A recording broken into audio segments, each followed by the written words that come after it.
مولانا رحمۃ اللہ علیہ نے بات یہی سمجھائی ہے کہ انبیاء علیہ السلام جو دین لے کر آتے ہیں اس میں کتاب ہوتی ہے، قانون، وہ ظاہری شکل ہوتی ہے کہ اس طرح یہ کام کرنا، ایک اس کی حکمت ہوتی ہے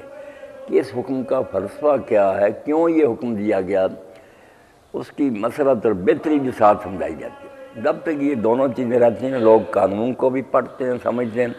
اس کی حکمت بھی ان کو معلوم ہوتی ہے، اور جو کچھ کرتے ہیں اس حکمت کو سامنے رکھ کر کرتے ہیں۔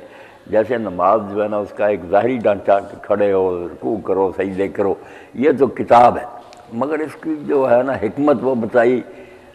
کہ ان الصلاۃ تنہی عن الفحشاء والمنکر، اقم الصلاۃ لذکری۔ یہ نماز صرف ایک نا اٹھک بیٹھک نہیں، یہ مشق ہے جو کرائی جاتی ہے کہ تمہارے اندر نا اللہ تعالیٰ کی یاد جو ہے نا سماعت ہے۔ تم بھولنا بھی چاہو نا، ہر 2 گھنٹے کے بعد یاد کرا دیا جائے کہ ایک مالک ہے جس نے تمہیں بھیجا، وہ نگرانی کر رہا، واپس جانا ہے، تو یہ یاد پھر تمہیں برائی اور بے حیائی سے روک دے۔ اصل راز نماز کا یہ ہے۔ تو پہلے یہ حکمت رخصت ہوتی ہے کہ لوگ رسم کے طور پر کام کرتے رہتے، رکوع سجدے وغیرہ، مگر جو اصل مقصد تھا اس کا وہ ذہن سے نکل جاتا۔ آہستہ آہستہ پھر تنگ آ جاتے ہیں کہ اس رسم میں کیا یار، پلے تو کچھ نہیں پڑتا، وہ بھی چھوٹ جاتا۔ پہلے حکمت رخصت ہوئی، پھر کتاب وہ قانونی ملیا میٹ ہو گیا۔ تو مولانا کا کہنا یہ ہے کہ دین پر وہی شخص ہم چل سکتا ہے جو علم حاصل کرے، قرآن کو خود پڑھے، سمجھے، حدیث پاک کو پڑھے، اس کو پوری بصیرت، روشنی اور نور حاصل ہو کہ دین جو ہے نا اس لیے آیا۔ پھر وہ شوق سے کام کرے گا، اس کو خود پتہ ہوگا کہ جیسے غذا کھاتے ہیں کہ جسم میں جو کمی آ جاتی ہے اس کو پورا کرے، اسی طرح اللہ کا ذکر ہے، نہ میں کروں گا تو میری تو روحانی تباہی ہو جائے گی۔ پھر کہنے کی ضرورت نہیں پڑتی، وہ لپکتا اس کی طرف۔ اور جب حکمت نہ معلوم ہو، کہتا ہے یار یہ باپ دادے سے رسم آ رہی ہے، پلے کچھ نہیں، رسم اذان تو رہ گئی، روح بلالی۔ پھر یہ نوبت آ جاتی ہے، پھر آہستہ آہستہ رسم بھی ختم ہو جاتی ہے۔ حکمت جو ہے نا، اس کا سمجھنا کہ دین نے جو احکام دیے یہ صرف خالی خولی حکم نہیں، نہ ہم پر کوئی زبردستی مسلط کیے، ان میں سے ہر شے کی ایک روح ہے، وہ لذت محسوس ہو جائے نا تو آدمی پھر کہتا ہے یار یہ دین نہیں، مجھ پر کوئی چپیک رہا، یہ تو میری اپنی ضرورت ہے، اس کے بغیر تو میں جی نہیں سکتا۔ حکمت نہ ہو تو آدمی کبھی کتاب پر بھی عمل کر رہا ہوتا مگر وہ سارے دین کو برباد کر رہا ہوتا۔ مولانا مودودی رحمۃ اللہ علیہ نے ایک واقعہ لکھا کہ تاتاریوں نے جب حملہ کیا، مسلمانوں کو قتل کرتے تھے، شرابیں پیتے، ایک جگہ وہ اکٹھے بیٹھے شراب پی رہے تھے، تو ایک آدمی نے کہا، امام صاحب کے ساتھی نے کہ نہیں، انہیں منکر کرنا چاہیے، انہیں روکنا چاہیے کہ برا کام کرتے۔ تھوڑا کلمہ پڑھ لیا تھا ان تاتاریوں۔ امام نے کہا اگر اور ملتی ہے تو لا کر انہیں دو۔ اب یہ کتاب کے خلاف بات ہے، کتاب تو کہتی ہے کہ شراب حرام ہے، حکمت کہتی ہے کہ ان کو پلاؤ۔ امام صاحب نے کہا جب یہ ہوش میں ہوتے ہیں تو مسلمانوں کو قتل کرتے، یہ بے ہوش رہیں گے تو مسلمان تو قتل ہونے سے بچے رہیں گے۔ یہ حکمت ہے نا، کیا بات ہے، اس کو کہتے ہیں حکمت۔ حضرت عمر رضی اللہ تعالیٰ عنہ کے پاس آئے غیر مسلم، اب قرآن میں ہے یہ بات، والمؤلفۃ قلوبہم، زکوٰۃ میں حصہ کر کیا کہ ان کے سرداروں اور بڑوں کو کچھ زکوٰۃ میں سے دیتے رہو تاکہ یہ اسلام کے خلاف زیادہ سرگرم نہ، مسلمانوں کو تنگ نہ کرے۔ یہ ایک سیاسی فنڈ ہے خفیہ جو امیر المومنین کو اجازت دی گئی ہے کہ ان کفار کو ہاتھ میں رکھنے کے لیے خرچ کرے۔ تو وہ آئے سردار، انہوں نے کہا رسول اللہ دیتے تھے، آپ بھی حضرت عمر ہمیں دیں۔ آپ نے کہا رسول اللہ دیتے تھے، یہ قرآن نے جب کہا تھا اس وقت اسلام کمزور تھا، ہماری مجبوری تھی کہ تمہیں دیں، اب اسلام غالب آ گیا، طاقتور، کیوں دیں؟ ٹھیک رہنا تو ٹھیک رہو ورنہ ڈنڈے سے آپ کو ٹھیک کر دیں۔ یہ حکمت ہے نا۔ بعض فقہا نے اس کو ختم نہیں کر دیا کہ یہ 8واں حساب نہ منسوخ ہی ہو گیا، نہیں، منسوخ نہیں ہوا،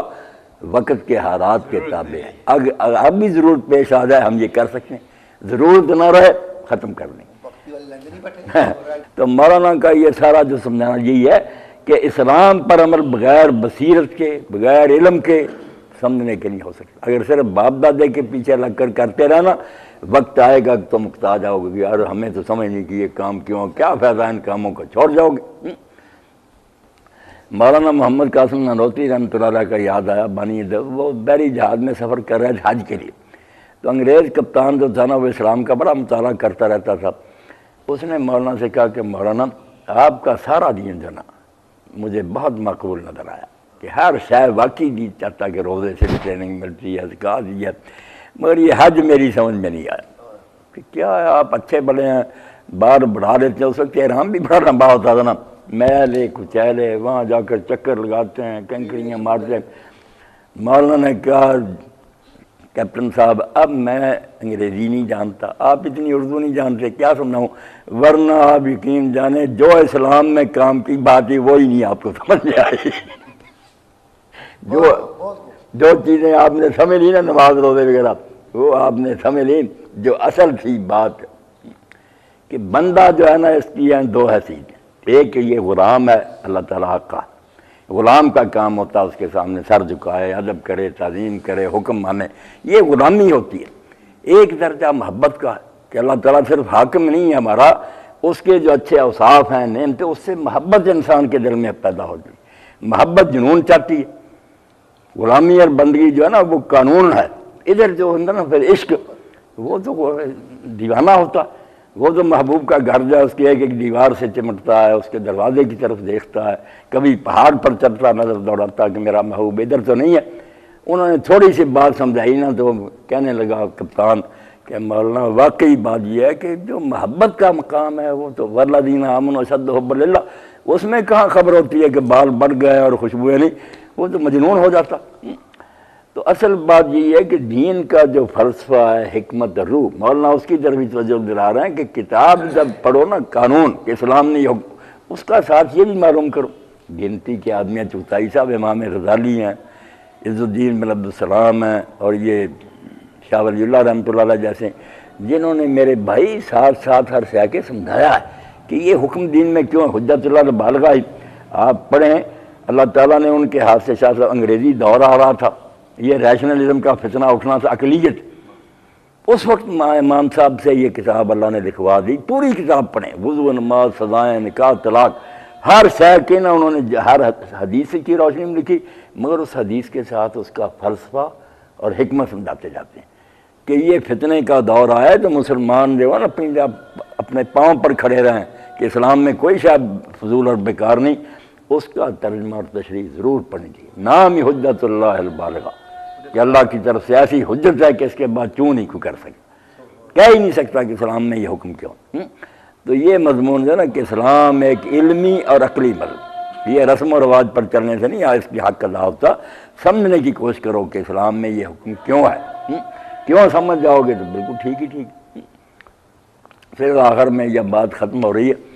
شیخ اکبر ابن عربی فرماتے ہیں جب تم دایاں ہاتھ دھو وضو میں تو اس وقت سوچو کہ نامہ اعمال دائیں ہاتھ میں بھی ملیں گے،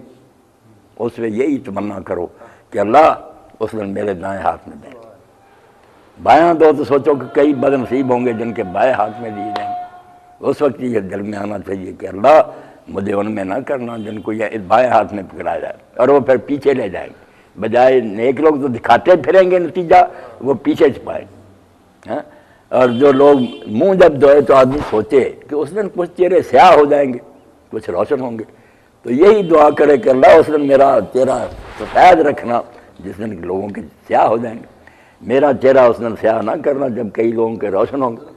پاؤں دھوئے تو سوچے کہ جب میں پل صراط پر کھڑا ہوں گا تو پل صراط پر ڈگمگا رہا ہوگا، لرز رہا ہوگا، پل نیچے جہنم ہوگا، لوگ گرتے جائیں گے، تو اسے کہے کہ اللہ میں نے یہ پاؤں اس لیے دھویا ہے کہ میرے پاؤں صراط پر میں قائم رکھنا، یہ لرزے نا میں اس وقت نا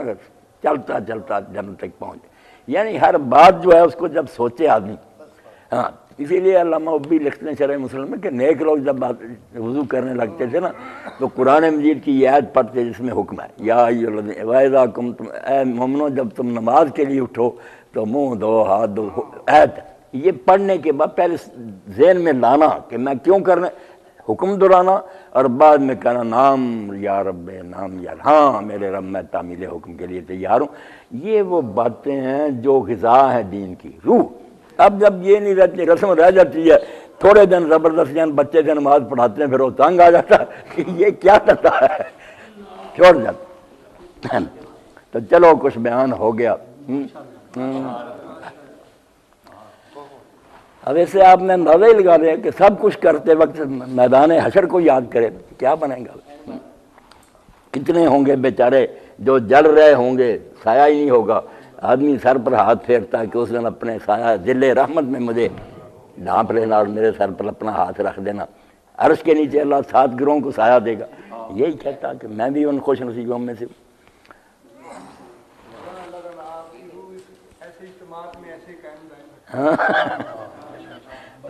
کہہ جاتا ہوں میں جوش جنوں میں تیرے اثرات، مجھ کو بھی صلاح دے میری آشفتہ سے۔ کبھی کبھی جوش میں باتیں نکل جاتی، کیا کریں ہم لوگ ان کے متحمل سنتے نہیں، وہ بس خشک باتیں نا مولویوں کی رفع دین آمین فلاں، ان میں بنتے ہوئے جو رفع دین کرتے انہوں نے بھی کبھی نہیں پوچھا کہ ہم کیوں کرتے، جو نہیں کرتے وہ بھی نہیں پوچھتے کہ چلو نہیں کرنا، مگر کیوں نہیں پوچھتی یہ امت، اس لیے نا حکمت سے مارو بہت آنکھیں نکال دیں، وہ پلے نہیں نہ کچھ ہوتا، ورنہ خوش ہوں کہ سوال کیا ہے، بہت اچھی بات۔